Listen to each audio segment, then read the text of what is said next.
Quando lemos o Guitar, notamos que ele foi arquitetado de um modo bem interessante. Tudo o que realmente precisa ser dito é abordado nos dois primeiros capítulos. Depois disso, é repetido várias e várias vezes, porém com mais requinte e cada vez com mais detalhes. O livro inteiro é como uma espiral, e descobrimos que vemos os temas do guitar a partir de muitos pontos de observação privilegiados, à medida que a obra se desenrola e à medida que a nossa dedicação se aprofunda. Esse livro será desdobrado da mesma maneira, com as ideias surgindo outras vezes em novos contextos, e com métodos e práticas que contemplam e se sobrepõem umas às outras. Todo esse processo continuará a nos presentear com novas perspectivas e novas possibilidades à medida que progredimos. E cada uma será um convite para irmos um pouco mais além, algo que nos induzirá a despertar um pouco mais.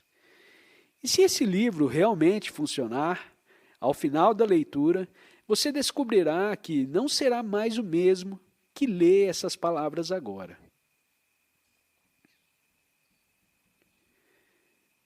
Antes de abrirmos o guitar, precisamos ter uma estrutura contextual, da maneira como ele se ajusta ao Mahabharata, do qual faz parte. O Mahabharata é um dos dois grandes épicos indianos. O outro é o Ramayana. O Mahabharata é um livro enorme. Uma edição típica tem aproximadamente 6.000 páginas. Disse que é o trabalho literário mais extenso do mundo. Tem 7 vezes o tamanho da Ilíada e da Odisseia juntas, e a única edição inglesa não resumida abarca 12 volumes. Acredita-se que tenha sido escrito em algum momento entre os anos 500 e 200 a.C., e cobre um período distante da história indiana. A tradição situa a Batalha de Kurukshetra em 3102 a.C., embora os historiadores digam que o mais provável seja 1400 a.C., quando ocorreram os eventos que inspiram o Mahabharata. Sob um aspecto, o Mahabharata é o estudo histórico de um reino, mas sob outro, é o estudo simbólico extraordinário de todas as interações humanas, de todas as emoções e motivações humanas.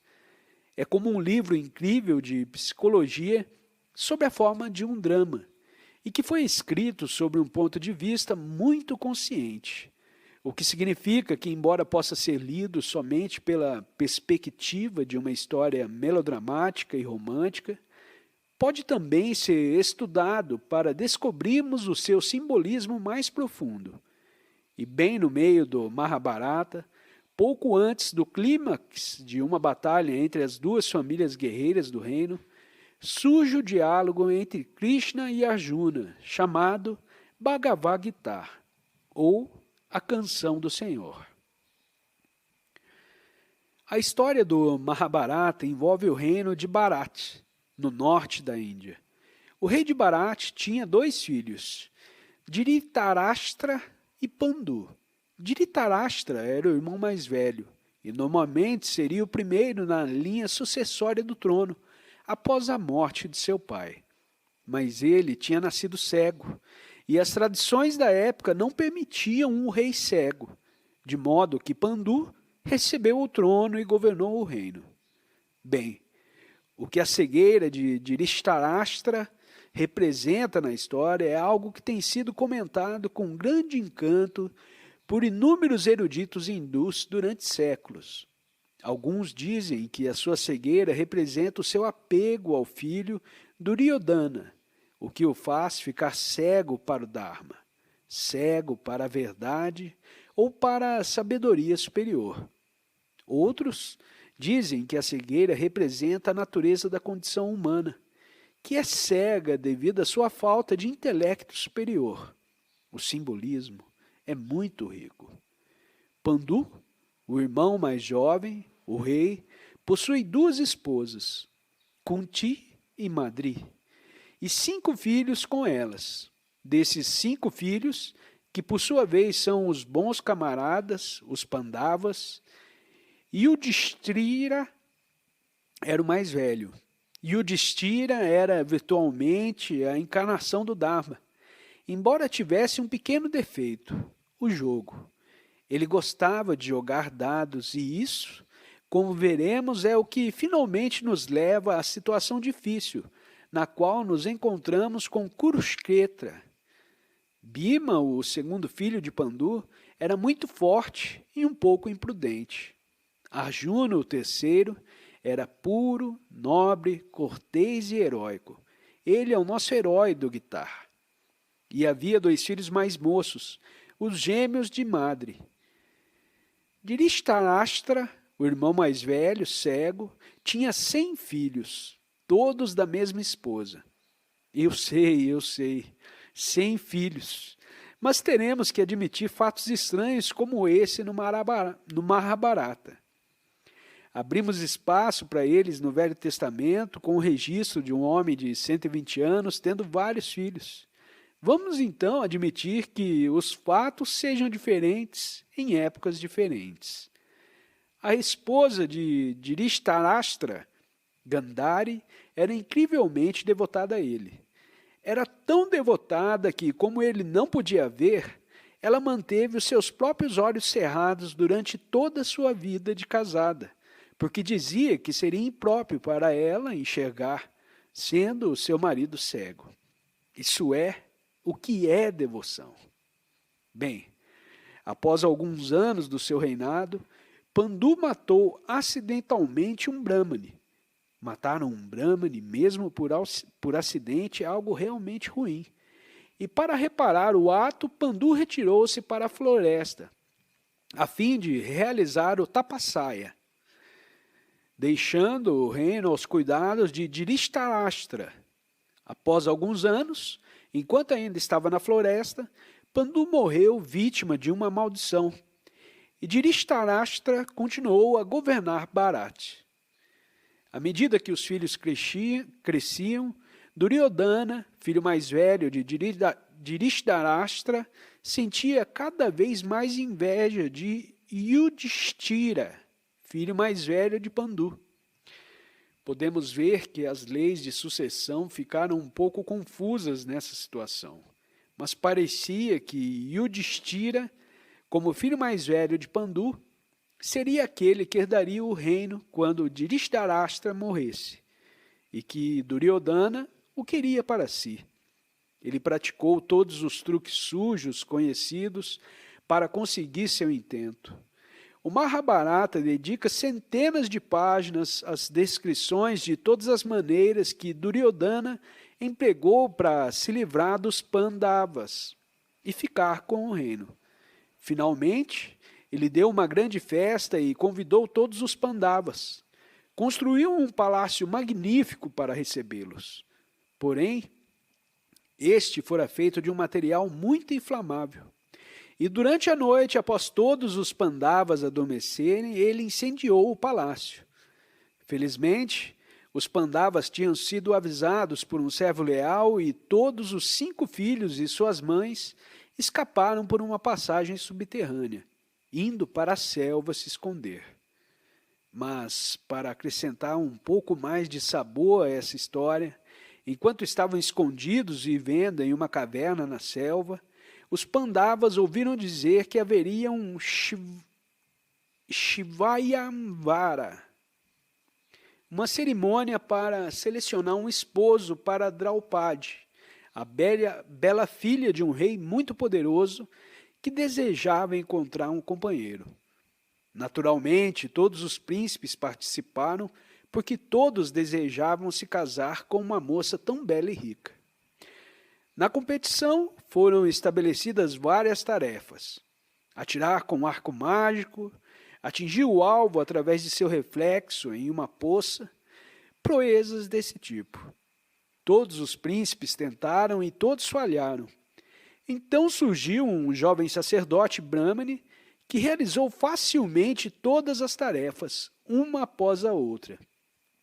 Era Arjuna, naturalmente disfarçado. Então a Juna ganhou a mão de Draupadi e ele e seus irmãos voltaram com ela para sua caverna na selva. Quando se aproximaram do local onde moravam, os rapazes chamaram sua mãe, Kunti. Veja, mãe, quem trouxemos conosco hoje. Kunti estava dentro da caverna e não conseguia ver os filhos, mas respondeu: quem quer que seja, partilhem-na entre vocês. E uma coisa boa para uma mãe falar com seus 5 filhos sempre. Mas dessa vez isso significava que os 5 irmãos seriam maridos de Draupadi. Ela teria 5 maridos como dádiva da sogra. Bem, depois de alguns anos escondidos, os Pandavas voltavam para o reino de Bharati.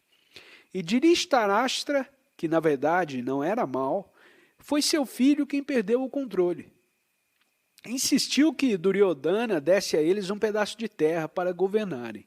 Duryodhana, como era de se esperar, escolheu o pior pedaço de terra do reino para os Pandavas.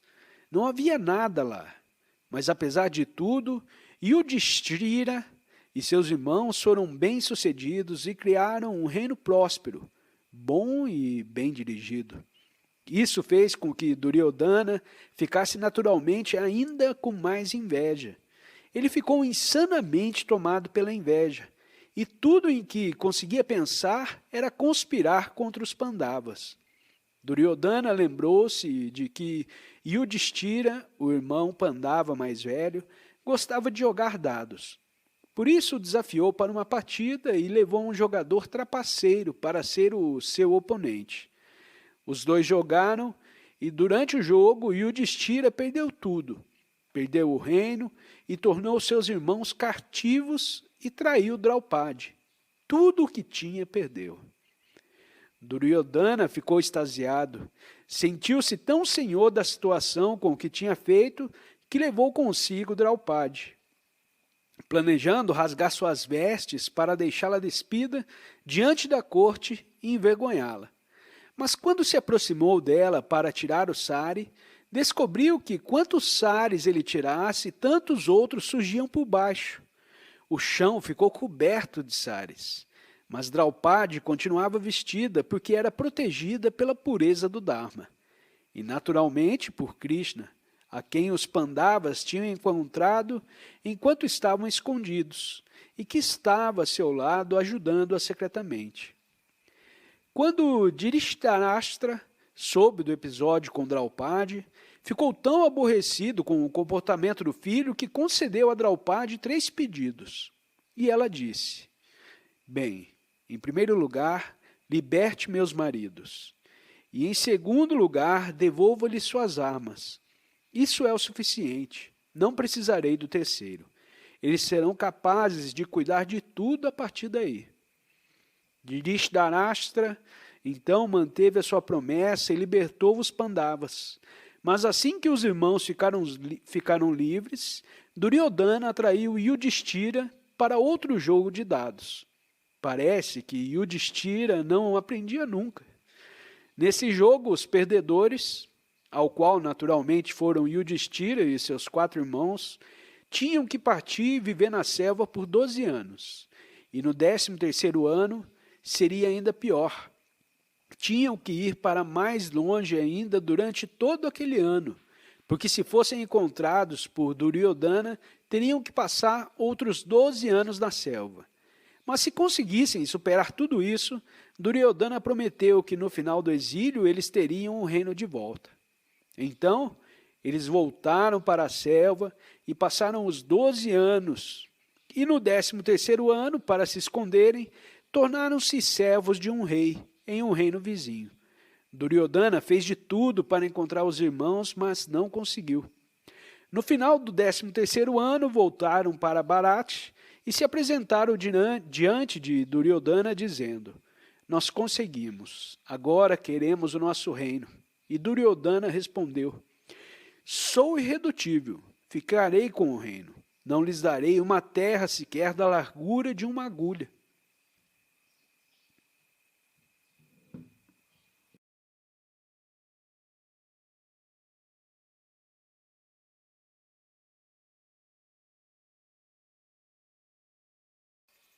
Obrigado por ter assistido a mais esse vídeo. Deixo o convite para você se inscrever no canal e compartilhar o conteúdo com quem você achar que precisa ouvir essa mensagem. Um grande abraço e até o próximo vídeo.